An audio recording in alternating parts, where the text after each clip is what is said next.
ఖచ్చితంగా ముఖ్యమంత్రి గారి దృష్టికి తీసుకెళ్తాం. ఖచ్చితంగా ఈ రాష్ట్రంలో గతంలో కూడా అనేక పర్యాయాలు ముస్లిం సోదరీమణుల విషయంలోనే ఆయన విభేదించిన సందర్భం కూడా నాకు గుర్తుందే. వరకు నేను కూడా పార్లమెంట్ సభ్యుడిగా ఉన్నాను.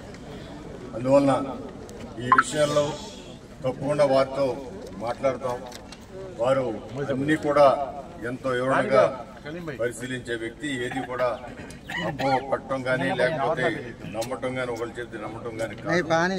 దీనిలో ఒకసారి ఆయన వచ్చిన తర్వాత మీ యొక్క ఆందోళన, మీరు ఇచ్చిన రిప్రజెంటేషన్ కూడా ఆయన దృష్టికి తీసుకువెళ్లి ఖచ్చితంగా సమగ్రంగా చర్చించి సరైన నిర్ణయం, అనుకున్న నిర్ణయం మరి తీసుకురావడానికి మీ అందరూ కూడా మా వంతుగా మీ యొక్క ఆవేదన ఆయన దృష్టికి తీసుకెళ్తాం. ఆయన ఖచ్చితంగా భారతదేశంలో ఎవరేం చేసినా ఈ రాష్ట్రంలో ముస్లిం సోదరుల యొక్క హక్కులను కానీ, ముస్లిం సోదరుల యొక్క ఇబ్బందులు కానీ దృష్టిలో పెట్టుకుని వారికి అండగా ఉండాల్సిన ఆవశ్యకత ఉందని అనేక సందర్భాల్లో ఆయన చెప్పడం జరిగింది. ఇప్పుడు కూడా అదే మాట చెబుతూ ఉన్నారు.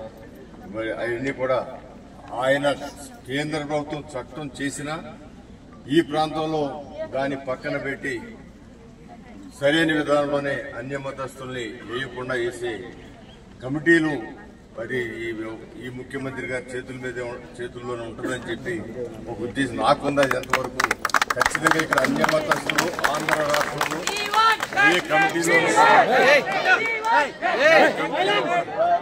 ఏ కమిటీలో కూడా ఉండరు అని చెప్పి 2-3 సమావేశాలు ఆయన మాట్లాడటం నేను గమనించాను. ఏదేమైనా కూడా సమగ్రంగా దీని మీద వారు రాగానే చర్చించి మీకు అనుకూలమైన విధానమై నేను ఆయన దృష్టికి తీసుకువెళ్లి తప్పకుండా ఇది న్యాయం జరుగుతుందని ఖచ్చితంగా నమ్మకం నాకుంది. అందువల్ల నేను మీ మనిషిగా, మీరు మీ తరఫున ప్రజాప్రతినిధిగా నేను వారి దృష్టికి తీసుకువెళ్తాను. ఈ సమస్య పరిష్కారం కోసం నా వంతుగా చిత్తశుద్ధితో ప్రయత్నం చేస్తానని మీ అందరికీ తెలియజేస్తూ, మీరు ఇక్కడ ఆంధ్ర రాష్ట్రంలో మాత్రం ఆందోళన చెందవలసిన అవసరం ఉండదని నా యొక్క, ఎందుకంటే ఆయనకి మొట్టమొదటి నుంచి ముస్లింస్ యొక్క ఐక్యత కోసం, ముస్లిం సోదరీమణుల యొక్క వాళ్ళకి అండగా ఉండాలని భావంతో ఇప్పుడు మాట్లాడుతుంటారు. కాబట్టి తప్పకుండా ఈ కార్యక్రమాన్ని ఆయన దృష్టి తీసుకెళ్తాం. ఇవాళ మీరు ప్రదర్శించిన ఈ సబ్జెక్ట్ అంతా కూడా ఆయన దృష్టి తీసుకెళ్లి మీరు ఇచ్చిన ఈ రిప్రజెంటేషన్ ఇవ్వబోతున్నాకు ఈ రిప్రజెంటేషన్ కూడా ఆయన దృష్టిలో పెట్టి అది మరలా ఆయన ఏమన్నా కూడా మీరు తీసుకొచ్చి నజీర్ గారితో నేను నజీర్ గారికి పెద్దలందరూ కూడా చెప్తాను కూడా ఒకసారి తెలియజేసి మీ అందరికీ కూడా ఈ యొక్క జాతి కోసం లేకపోతే ఒక హ్యుమానిటేరియన్ బేసిస్ లో మీరు చేస్తున్న దానికి ఖచ్చితంగా నా మద్దతు కూడా ఉంటుందని మీ అందరికీ తెలియజేస్తాను. సెలవు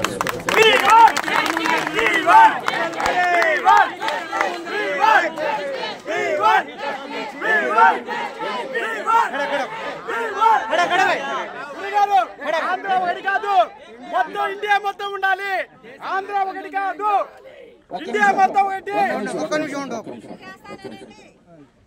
ఎలాగైతే గద్దె రామ్మోహన్ గారు మీరు ఇక్కడ శాసనసభ్యులు, ఆంధ్రప్రదేశ్ కి శాసనసభ్యులు, అంతవరకు వారి బౌండరీస్ ప్రకారం వారు హామీ ఇచ్చారు.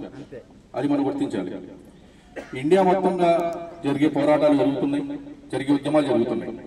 ఆల్ ఇండియా ముస్లిం పర్సన్ల బ్యానర్ కింద మేము ఈ పోరాటం చేస్తున్నాం.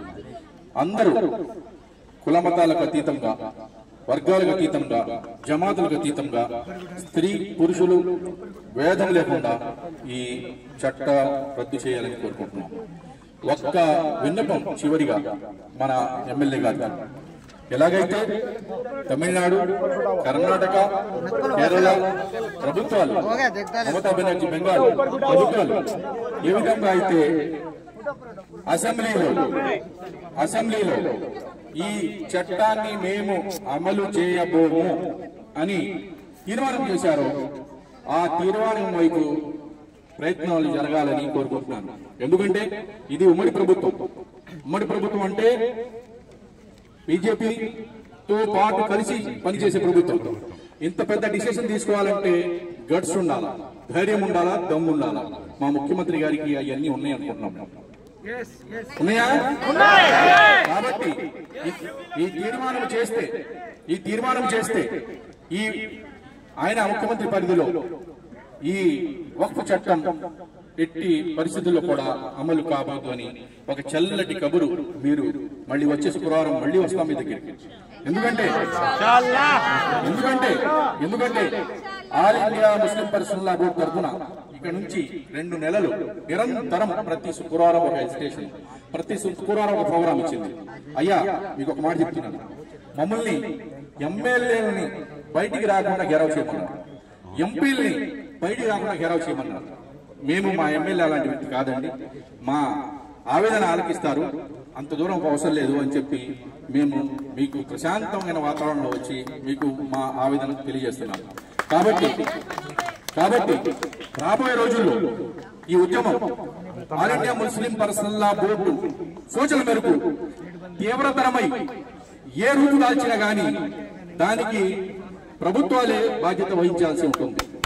మాకైతే మీరంటే మాకు ప్రేమే, కానీ ఎలాగైతే మీరు ప్రభుత్వంకి లోబడి పనిచేస్తారో అలాగే ఈ ముస్లిం సమాజం ఆల్ ఇండియా ముస్లిం పర్సనల్ లా బోర్డుకి లోబడి పనిచేస్తుంది. ఒకవేళ వారి తరఫున ఎలాంటి సూచనలు వచ్చినా ఆ సూచనలను పాటించడానికి వెనకాడమని మీ ద్వారా ప్రభుత్వానికి తెలియజేయాల్సిందిగా కోరుతున్నాను. మమ్మల్ని ఇక్కడ వచ్చి మమ్మల్ని విని మా ఆవేదన అర్థం చేసుకుని ముఖ్యమంత్రి వర్యుల వరకు మా ఆవేదన చేరవేస్తానని మాట ఇచ్చినందుకు మీకు ఇంకొకసారి ధన్యవాదాలు తెలుపుకుంటూ ఈ అజిటేషన్ కి సహకరించిన స్త్రీలు, పురుషులు, పిల్లలు, వృద్ధులు అందరికీ నేను ధన్యవాదాలు తెలుపుతూ आपकी ये कोशिश रायगा नहीं जाएगी, वक्त जाए नहीं है, एक चीज एक लम्हा जो है आपके लिए में लिखा जाएगा। आप अपने लिए नहीं आए हैं, कौम के लिए आए हैं, आपके वक्त की कुर्बानी इंशाअल्लाह रंग लाएगी। दुआ कीजिए और साथ दीजिए और एक मिसाल कायम करेंगे हम लोग यहाँ पर, और हमारा हक हम हासिल करके रहेंगे। जितने भी कार्ड्स आप लोगों को दिए हैं